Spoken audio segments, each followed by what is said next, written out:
Hello everyone, it's John, and today we're going to have a look at, not sure how well this is going to turn out being looked at. Oh, try and get this without too much glare. Yep, we're going to look at Warp War. Now, obviously, I think what's happened is that the poor box, because these come in a box that's about the size of what you're seeing there, and I'd say probably what's happened, and looking at the cover it's a bit dented, is that it got crushed beyond any redeemability. And like this little man who's flat out, this is obviously what's happened to my poor box. So what I've done obviously is I've gone and clipped it and put it so that it's a cover, and it goes in one of my A5 plastic storage boxes, plastic bags. Yes. So this is actually micro game number 4, and it's by Metagame. It's a Metagaming micro game, and its copyright is 1977. Yes, I'm looking a tad bit old. Am I looking old man? He says, no, Dad. He said, you're in the prime of life. Yes, I am, aren't I? Prime of life? Yes, as we go talking about this.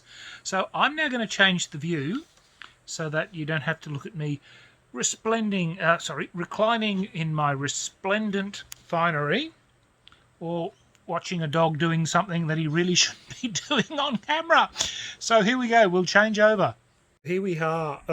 Here we are. This is Warp War. And as you can see, it's a staggering 16 pages in length.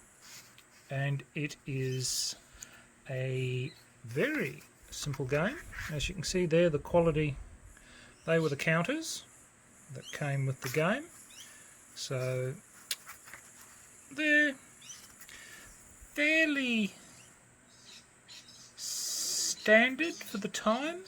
Again, what I would do now is I would mount them on thicker cardboard, due to the fact that while I've got fingernails at the moment, whether or not I have fingernails tomorrow is debatable. So a bit of thickness on the cardboard is probably what I would be looking for. So as you can see, so there's the counters, obviously white team, red team, and this, and that essentially is just the map for Warp War. So you're moving between systems, and the rule book itself is, as per the time, everything nicely laid out with the numbering system, although in this case we've used Roman numerals going IV, V6, VI, etc, etc, etc.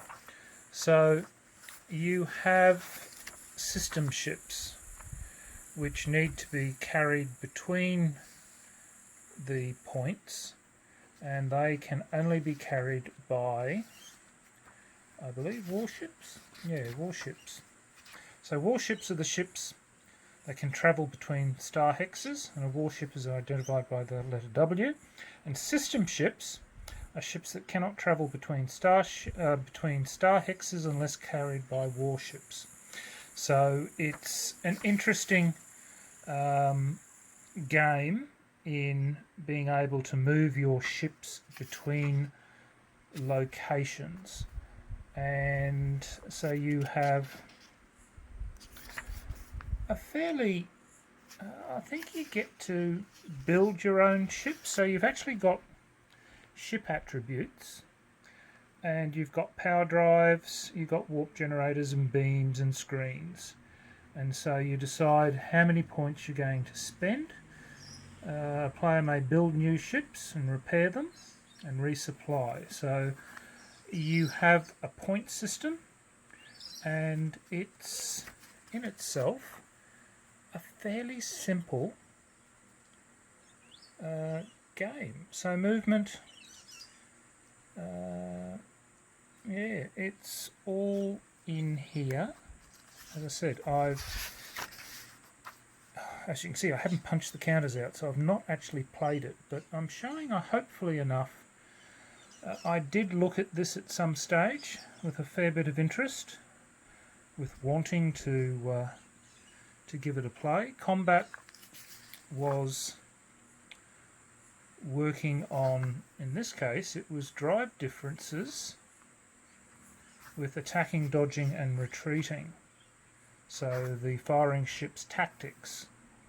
And then working on whatever the drive distance was determines whether or not your ship's got a hit, a miss, or whether or not they escape. So it was an interesting concept, I think, compared to many of the other games that I had seen at the time. So give it a go. I must admit it's on my list of things that I will probably have a look at. It's in my game collection. Yes, no, I haven't played it. I probably will eventually, but there you go. That is Warp War. So till next time, signing off, the Honourable John.